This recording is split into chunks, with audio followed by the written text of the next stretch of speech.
Cricket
దాన్ని అతను తిరస్కరించాడు.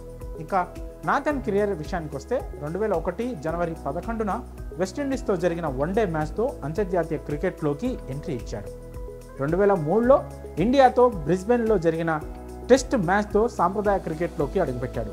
మొత్తంగా 5 టెస్టుల్లో 12 వికెట్లు, 116 వన్డేల్లో 174 వికెట్లు, 19 టీ20ల్లో 19 వికెట్లు పడగొట్టాడు.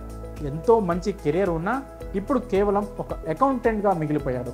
క్రికెట్ ఆస్ట్రేలియా బోర్డును కోర్టుకు లాగడంతో క్రికెట్కు సంబంధించిన ఇతర ఉద్యోగాలు అంటే కోచింగ్, కామెంటరీ లాంటి వాటికి కూడా దూరమైనట్లు సమాచారం. మరి నాథన్ బ్రాకెన్ జీవితం ఇలా మలుపు తిరగడంపై మీ అభిప్రాయంలో కామెంట్స్ రూపంలో తెలియజేయండి.